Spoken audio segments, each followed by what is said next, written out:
What's up everyone, I'm Sid Vicious and today we're diving into Path of Exile's upcoming 3.24 league, Necropolis. I'm absolutely hyped for this new league, and in this video I want to talk about some of the juicy Atlas passive keystones, mapping strategies, and Atlas tree setups that will set you up for success for league start.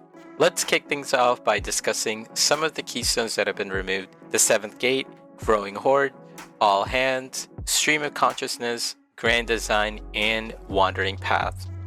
While the removal of the 7th Gate isn't a huge loss because we now have all the Kirak mods available on the map device, the removal of Wandering Path is a big hit.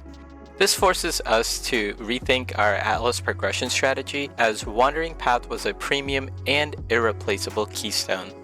So what do we do now for our Atlas progression strategy?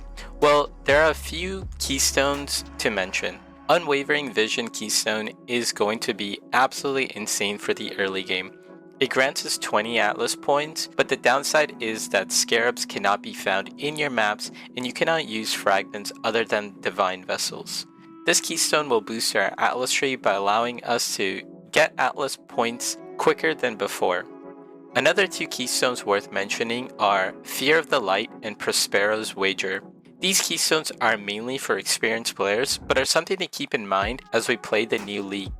Fear of the Light removes the need to manually set every haunted mod every single map. This will significantly speed up our time between maps, but will also make our maps harder. Prospero's Wager is interesting if you like crafting and are very knowledgeable, because you will have to adapt your crafting as you place corpses. The keystone will make it so that all the corpses you get for crafting are also random. Now let's get into the mapping strategies themselves. When it comes to progression, there are several key strategies to consider. One effective strategy is to go straight down the middle and pick up Kirak. This gives you a chance to grant an additional Kirak mission, which is crucial for completing your Atlas. For now, we are going to pick the left side of this cluster, which focuses on scouting reports, because we don't want the expect the unexpected notable. This notable doesn't really help us with progression, and we don't want it to affect our scouting reports. From there, you can make your way to Unwavering Vision, which gives you the extra 20 Atlas passive points. This is a great way to boost your progression early on in the game. From here, you can proceed downwards towards the bottom left to increase your chance of acquiring Kirak missions, and on the right side, aim to acquire the passes on the Solidarity cluster. Spend the rest of the points in the center of the cluster for more Kirak missions. Scouting reports, I think, are going to be premium because they allow you to reroll the maps offered by Kirak. Also, completing Kirak mission allows you to reroll maps offered in the Kirak's vendor. So they effectively give us more options of running maps and thus more chances of completing our Atlas. After investing in Kirak missions, you can choose to invest further in mapping improvements or consider acquiring the Devoted modifiers and the Haunted Reduced modifier effect if you're struggling with the league mechanic. Also keep in mind the keystone mentioned earlier, Fear of the Light and Prospero's Wager, if this is something you're interested in. The next thing you want to focus on is acquiring higher map tier chances. This involves investing in notables like Shaping of the World, Shaping of the Mountain, and Shaping of the Skies. These notables increase the chances of maps being one tier higher, making it easier for you to get to the higher tier maps. Additionally, we will be investing in connected maps to further increase our chances of obtaining more maps. We can no longer get 100% because we don't have Wandering Path, but we're going to try to get it as high as possible. And this is basically our foundation for our Atlas progression. From here, you can go anywhere you want. Consider thinking about some currency strategies to upgrade your gear. With that being said, let's talk about a beginner-friendly strategy for progressing through the Atlas, focusing on Blight content. We'll cover key nodes and passives to prioritize to enhance your Blight experience and maximize your currency gains. First off, let's take a look at the base progression of our Atlas tree. With the introduction of multiple Atlas tree layouts in the new league, it's uncertain when we'll acquire our second Atlas tree. It's possible that we'll unlock it after completing a certain number of maps, possibly around 75 to 100. However, it's also possible that the access to the second tree might be gated behind specific boss or milestones. For now, let's focus on our progression Atlas tree and add a beginner-friendly strategy utilizing Blight. Blight is an excellent choice for beginners due to its straightforward mechanics and easy to handle. We'll start by investing in nodes that reduce the cost of building the towers, making it easier for new players to manage their resources and build effective defenses. Next, we'll prioritize nodes that increase our Blight chance to 100% on maps. This ensures that every map will have a Blight encounter and is optimized for maximum rewards. If you're still having difficulty with Blight encounters, especially for a new player, consider investing in nodes that amplify the power of your Blight towers, such as Cassia's Pride and Sturdy Construction. This can help you overcome challenging encounters and progress more smoothly. For players looking to maximize their currency gains further, I recommend investing in nodes that enhance the rewards from the Blight encounters, such as those that increase the chance of obtaining valuable anointed jewelry, with distilled fungus notable. These anointed items can be destroyed using oil extractors to extract valuable oils, which is the Blight spawn notable. You want to look at the anointments and extract primarily golden oils.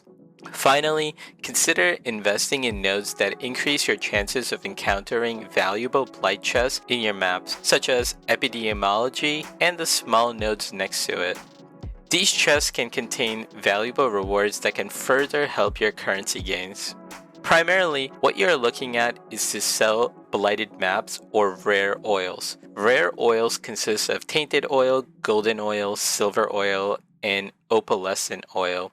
The other types of oils sell much easier when sold in bulk. You will also get raw currency and some other generic items that are valuable. Blight also makes it super easy to do the chaos recipe if you're seriously struggling with currency. Next up, we'll focus on an Atlas tree progression tailored for intermediate players. Unlike beginners, intermediate players typically have a clearer idea of their preferences and goals, allowing for more specialized and profitable strategies. So go for whatever you like: Delirium, Legion, Expedition, etc. One thing to mention here is that essences were one of the best strategies for beginners, but with some of the new nodes like Crystal Resonance that makes our map bosses inherit a essence modifier, these maps will be extremely difficult and something for both beginners and intermediate players to watch out for. I'm sure essences will be extremely profitable, but will require some testing.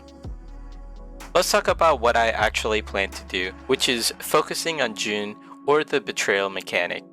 I'll be taking the base progression Atlas and building on top of it, assuming I haven't unlocked my second Atlas tree yet. By investing in nodes that increases the chances of encountering June, you can get 100% chance on every map.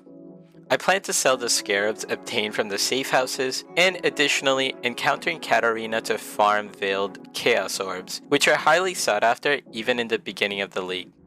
I will focus on getting all the June notables such as bribery, leadership, test of loyalty, and intelligence gathering. But I will skip out on pillage and plunder because the equipment on Syndicate makes them more difficult and the benefits are meh. For the most part, Betrayal is pretty easy and gives a ton of XP, but it is a very confusing mechanic to learn and takes some time. If you are an experienced player and have never done Betrayal, I suggest that you try it out this league. I want to bring up an interesting strategy that will be very good for multiple Atlas setups, and that is to get 100% Niko on your Atlas tree and taking the notable Packed with Energy. This notable significantly enhances your map clearing speed by providing you move speed, which is the main thing you're after, damage, and tankiness.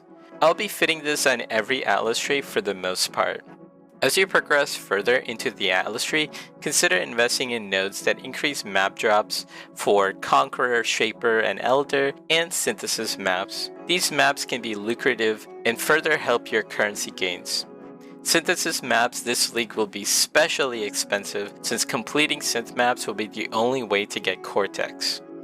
Now let's talk about what our setup would look like if we didn't have to worry about the progression atlas and we unlock the second atlas tree. The second tree will focus solely on maximizing returns without worrying about progression at all. If we need to farm out more maps, then we could just switch to our progression tree and farm out maps that way.